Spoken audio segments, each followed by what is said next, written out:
Welcome back to the Blue Chip Breakdown, Vols fans. I'm your host, Bull. We're coming off of a huge recruiting weekend, landing two blue chip caliber players with Shady Hayward and Deshaun Brame. So as we normally do, we will be taking a look at the 2025 class in its totality and breaking that down. We also have to take a look at the updated big board for the 2025 class. We had several visitors from the 2026 and 2027 classes. So we'll kind of talk about some of the keynotes from their visits as well. But before we get into anything, please do us a very big favor. Make sure to like and subscribe to this channel. Also, please share it on social media or share it wherever you can. That does us a huge favor. It helps us to grow. And a really big shout out to all the members, everyone that's donating to this channel. You can become a member by clicking the join button just below this video. You will get exclusive content that we cannot share on the normal side of YouTube, a whole lot of film breakdowns, things like that. And if you would like to donate to this channel, you can do so by scanning the Cash App QR code in the top right-hand corner of this video, as far as this intro goes. But as we get into the video, it will actually be on the left side,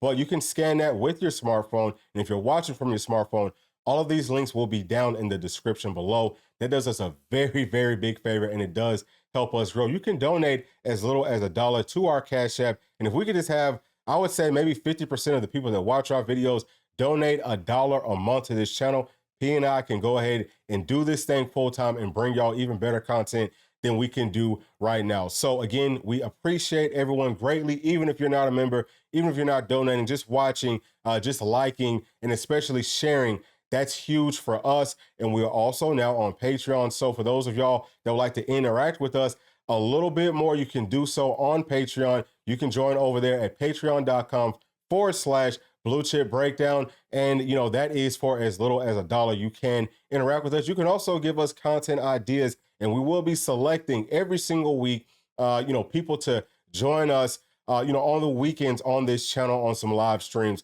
during or, on game days. So we hope that everyone will join us in all those places. And last but certainly not least, if you would like to contact us, the best way to do that would be on our social medias. We're going to have all of that again down in the description below, but let's go ahead and jump into this video. All right, so we will be starting off with our 2025 class commit breakdown. Obviously, we have everything split up from offense and defense by position. We have the average rating according to On3 up under each position group, and then down below in the green, you're going to have the offense and defensive ratings. That is also an average. So starting off over here to the right, we can see that we moved up from 12th to 7th nationally with these two commits. We moved up from 6th to 4th in the SEC, and we are now at a 91.24 as far as our overall rating for this class. According to On3, we now have a 60% blue chip ratio, which I think is huge. We have 20 commits. It's going to be 10 on offense, 10 on defense. Over here with the On3 player ratings, that's just telling you what is a blue chip caliber player. Again, according to On3, you can see the range for the 4-star caliber players and the range for the 5-star caliber players. So let's take a look at this tight end room. We added one more tight end, and what we see right here is we went from an 89.65 to a 91.37 inside of that room. We also added one safety, and we went from an 88.47 to a 92 overall average for that room. And our offense moved up from a 90.71 to a 91.06. The defense moved up from an 88.79 to a 90.50. Y'all can tell that we are definitely well in the range of being, a 5-star caliber class on offense and defense. That's really, really big. I think that this is going to end up being the best class that Coach Heupel has signed thus far. But P and I kind of hinted towards this yesterday that we feel like the 2026 class can be even better. You have to love the way that things look because most of the talent is up front. That's where you want to have it at, especially in this league. But it's just huge to know that we have a coaching staff that understands that, and they're going out and, targeting the correct players, but not only doing that, but also closing. That is huge. So I just really could not be prouder of where we're sitting at right now. Now for our updated big board as of today's date, July the 28th, starting up under the expected commits with the number 1 player on our board, David Sanders Jr., the number 1 rated offensive lineman in this entire class.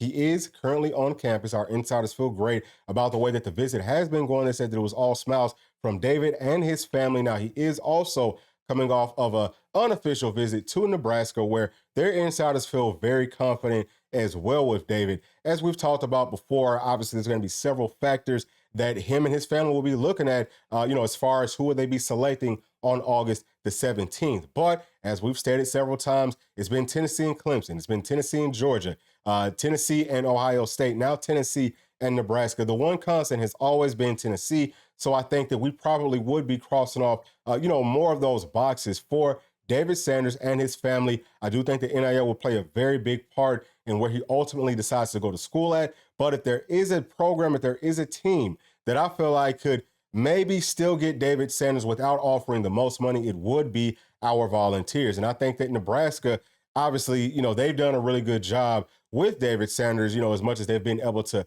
get him up on campus, all that. And I know that they're going to have a great NIL collective. They're probably offering him a whole bunch of money. Our insiders have said, and they've been very adamant about the fact that no one will be able to outbid us for David Sanders. But if it does happen, I still like where Tennessee sits. So had to throw that out there. And again, we'll see what happens maybe coming out of this visit. But just a simple fact that Ohio State is not even getting an unofficial visit. We've heard some rumblings that maybe UGA could get a visit, but I don't think that they will. Like I've seen that just, in a few places. I don't think that that's concrete or it's solid.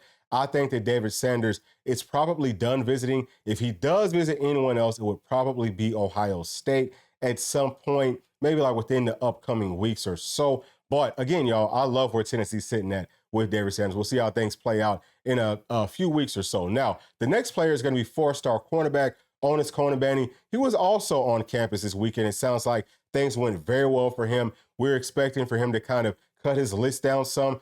I would think that probably North Carolina could be the team that's coming off of his list, and it might just be down to Tennessee and Florida State. But whenever he came up on an official visit to see Tennessee, he did silently commit, on an IG live stream. So I think that we do remain to be in a very good spot for Onis Konabani. He's set to announce somewhere in the middle of August. We'll see what happens there, and hopefully we'll be able to get some better information as things kind of come out of this visit weekend. Now, the last player up under expected commits for us, it's crazy that we're down to 3, is going to be D. Morris, and he did not make it up on campus this weekend. We talked about if he did make it up, we felt like he could maybe expedite his entire process as far as potentially flipping from USC to our Volunteers.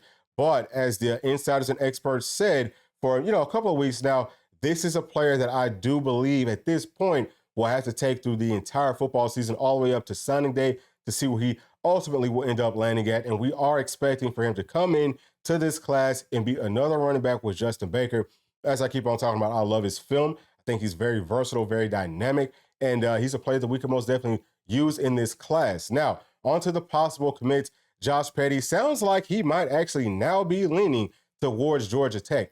I saw it was at least one tweet where he was, I guess, kind of like talking about someone else that had got an offer or something from Georgia Tech, and he was speaking highly of Georgia Tech. So would I be surprised to see him go there? That would be huge. I mean, obviously, it's not going to be great for our Volunteers, but if he's not going to Georgia and he lives in Georgia, grew up in Georgia, we've got to take that as a win. I still feel like if he's the guy that this staff really wants, just kind of put the pedal to the metal, and I feel like we could maybe close on him in the final hour. He's also expected to be announcing, I believe it's August the 12th or the 13th, somewhere in the middle of August. Now, the next player is going to be Juan Gaston. No updates as far as has he visited anyone? Is he going to be visiting anyone here in Georgia? They're going to be starting school pretty soon, at some point, either, next week or the week right after that. So if he is going to be visiting anybody, then that's going to be coming up here pretty soon. Still think that it's Oregon and Georgia with Tennessee as a third place team. I don't know who's the front runner, if it's Oregon or Georgia right there. That's just my opinion. It could be anybody else. You just don't know with him because he doesn't give a whole lot to the media, and I can definitely respect that. Now the next player is going to be four-star linebacker Jaden Pallotti, and we did move him. I want to say it was on Friday or whatever day it was. We did move him because he did actually go out and visit USC this weekend, and he actually got an RPM to be going on to USC this weekend. I don't know how true that is. I still think, this is just my opinion. I still think that this is a Tennessee-Georgia race at the end of the day, unless USC has offered him, I would say, $1 million plus in NIL. If it's somewhere in that ballpark, then I could see him going on there. But if it's not that sort of money,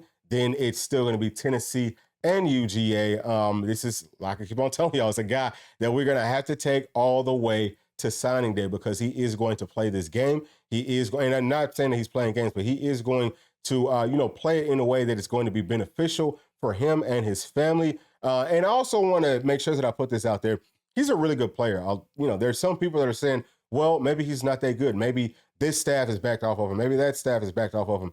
Nobody's backed off of Jaden Palati. He is a stud. I mean, he's a 5-star caliber guy through and through, without any questions. But he is going to do, like we just talked about, what's best for him, that his family is going to want for him to do what's best for him. And I still feel like that is going to be the University of Tennessee or the University of Georgia. We'll see what happens on signing day. Now, the final player, as far as possible commits, is going to be Darian Smith. I maybe could have moved him on over to the expected commits list because it sounds like his visit went great. He's a player that a lot of programs and schools are targeting at this point. He's a 3-star defensive lineman.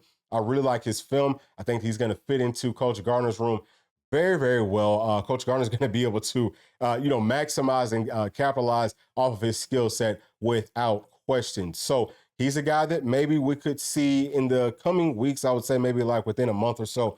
Maybe he will end up pulling the trigger and committing to our Volunteers. Now, let's go ahead and take a look at our visitors from the 2026 and 2027 classes.